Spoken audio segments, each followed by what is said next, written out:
I think that's enough claps. Perfect.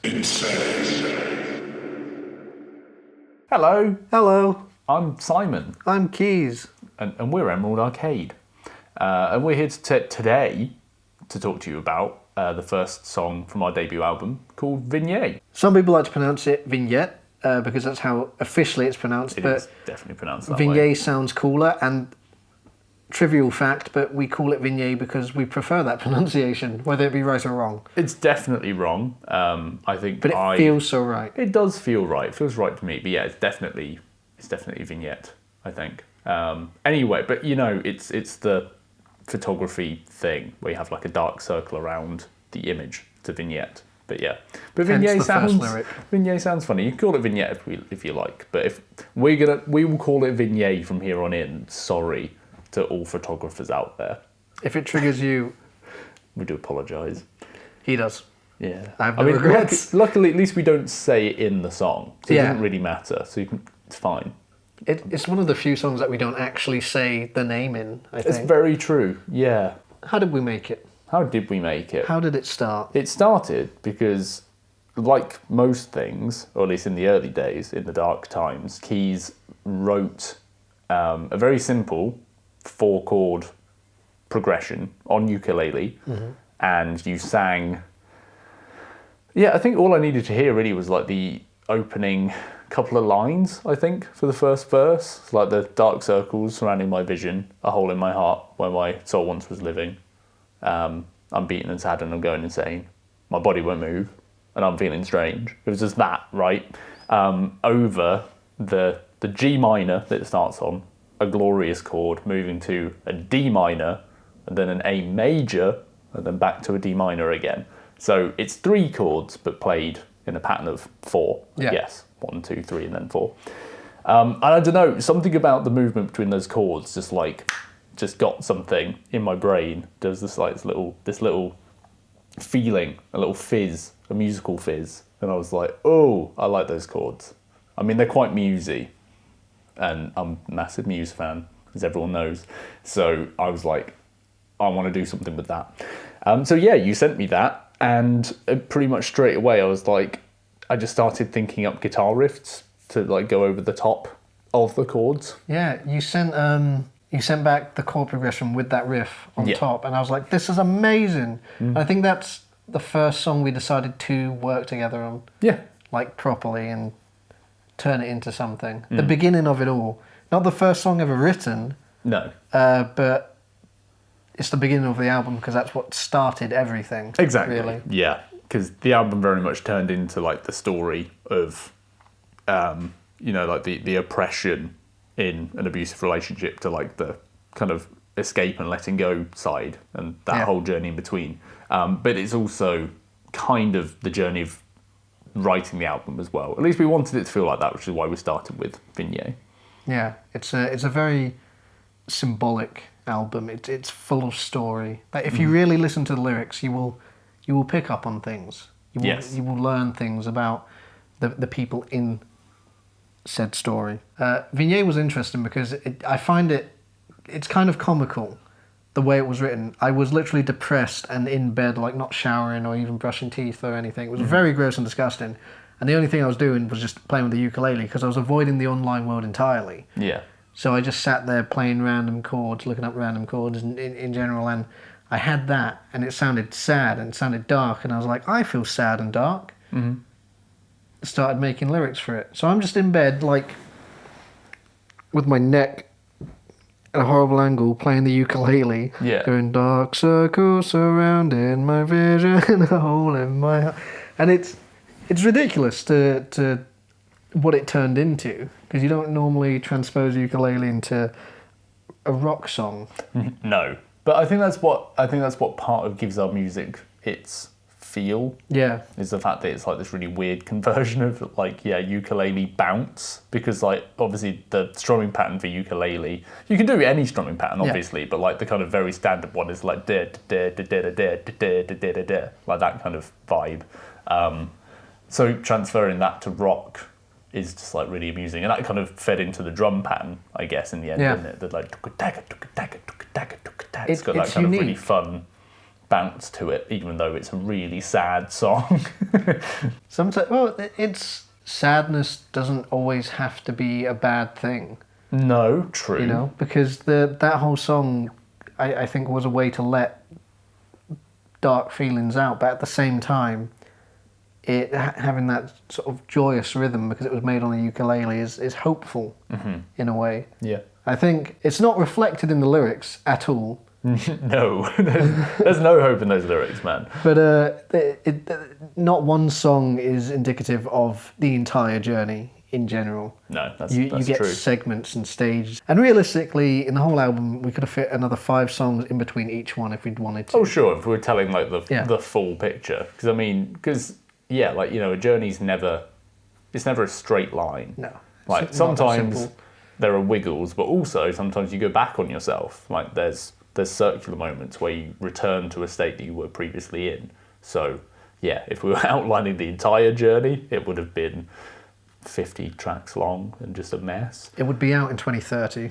Yeah, and no one would enjoy it. I think the development of it was interesting because at one point we'd had the full 3 verses, 2 sets of choruses, but the last chorus really long.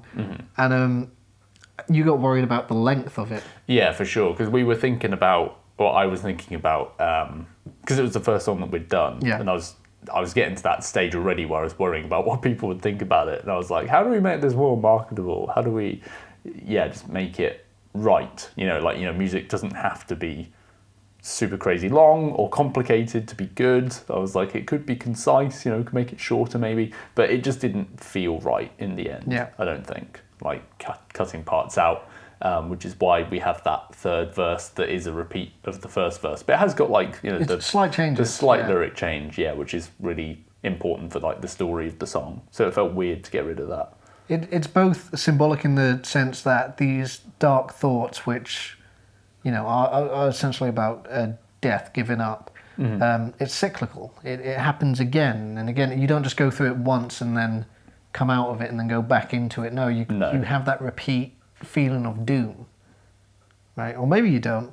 It's different person to person. Not. But I think it was important that even though it was effectively the same verse, those slight differences still showed progression and stagnation at the same time. Yeah.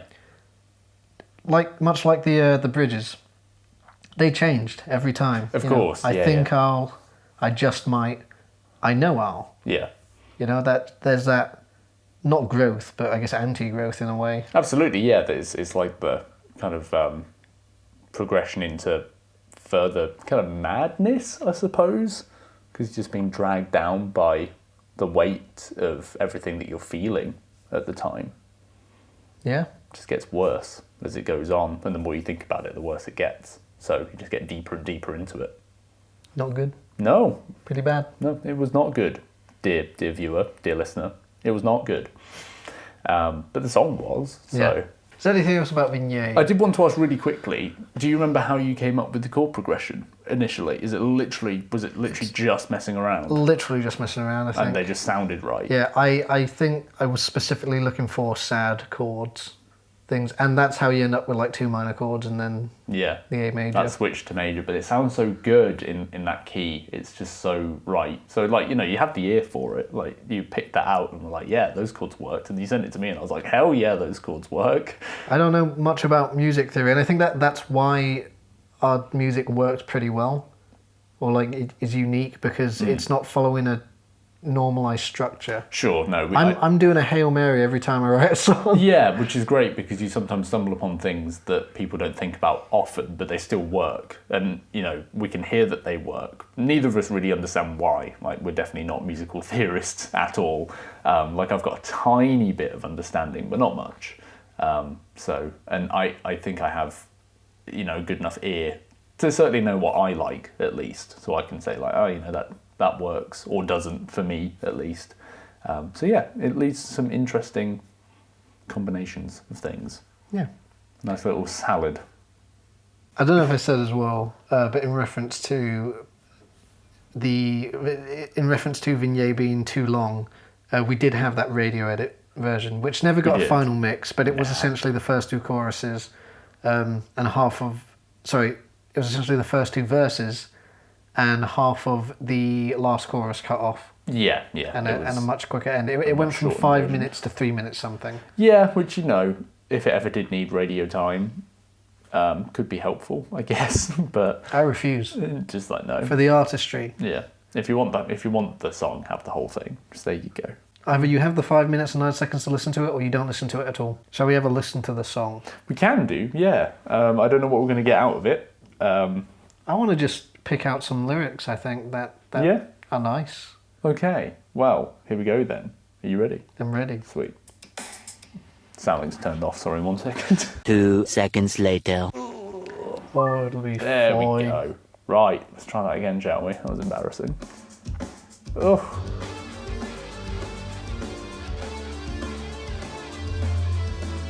This riff is insane. I think listening to this kind of on repeat gave me inspiration to keep making more. I think that's how our writing process works, really, is we just give each other things, but it just slowly builds, because we come up with new ideas. We have this ongoing joke or statement that isn't really a joke, but like I will make something or put something together and I'll give it to Simon and we put it through the Simon filter. And then it comes out like this. Well, I mean, I did the riff, and then we just kind of went from there, really. Like, you wrote all the chords, like, for this whole song, including the chorus and the pre-chorus, and all the lyrics, and the melody. I just built different. Just did all of it. I just kind of showed up with the riff, and I was like, I can play bass too. Yeah, I mean, those are my weak points, though. And also the vocals. Like, I'm in the backing, like, right there. Lose my mind. But you have I think you have a much better tone and you're able to stay on key significantly better than I am. Ironically, even though I am keys.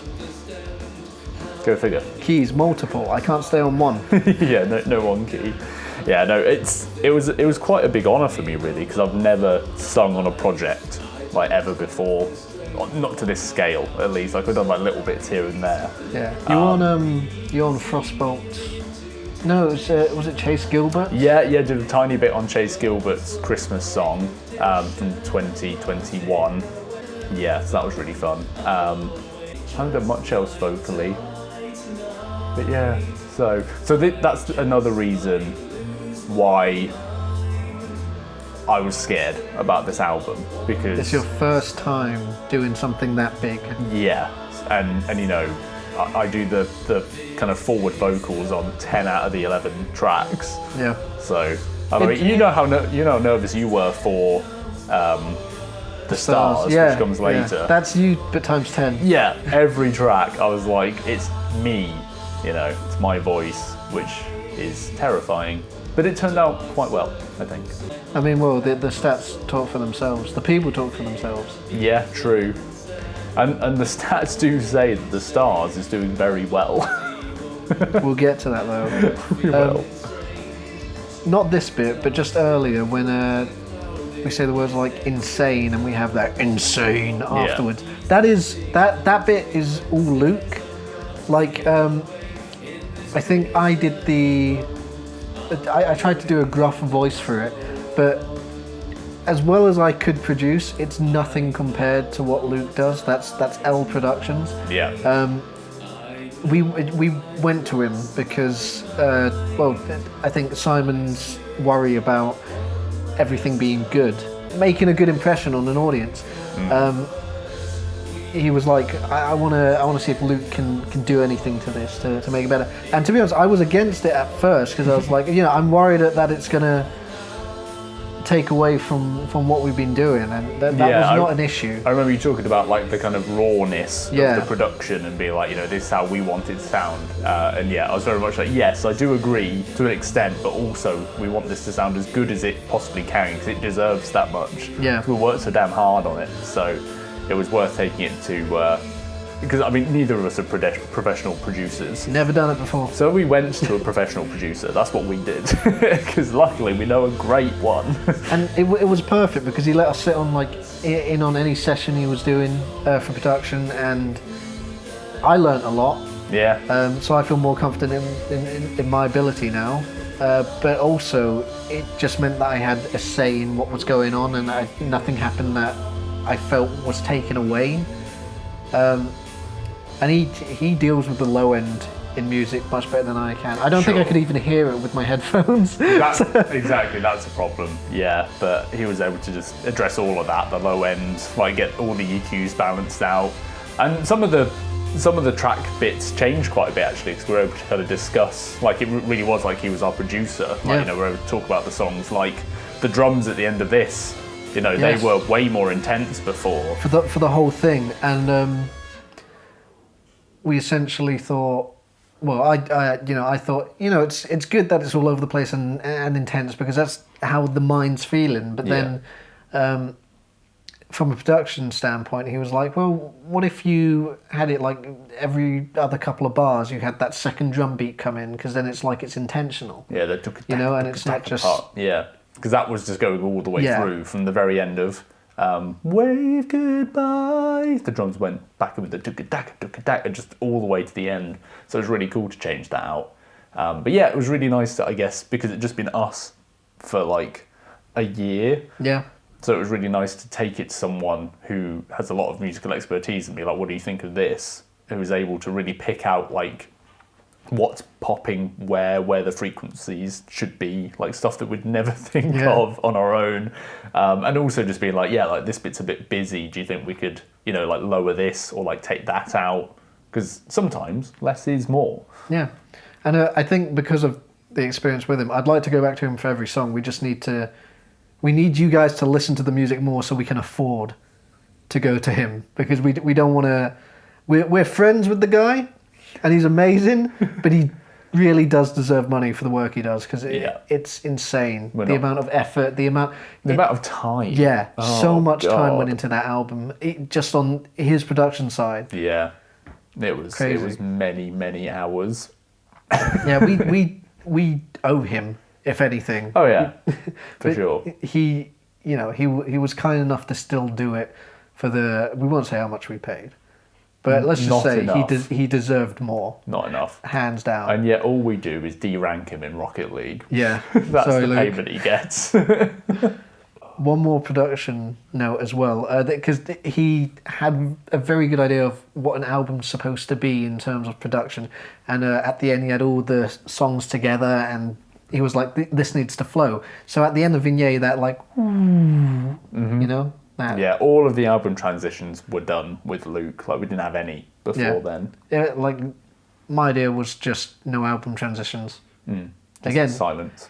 Yeah, exactly. And in theory you can do that, but with the transitions it just sounds so much better. It's a lot of fun. It becomes one cohesive, breathing piece of work all together, rather than just being like, here's a song, here's a song, here's a song, here's a song. So yeah, it's really fun getting to like blend them. So yeah, Vignette's a bit of a rough start to the album. It's the point, it's the rocky start, isn't it? A bit of a rough start, Yeah, exactly. But yeah, despite that, it's still one of my favourites that we've written, because it's actually special. really, it's special, but it's also just like, I think a good track, and it's really fun to play as well. Like, ironically, it's a really fun song, despite being super depressing, so... It's a strong opener.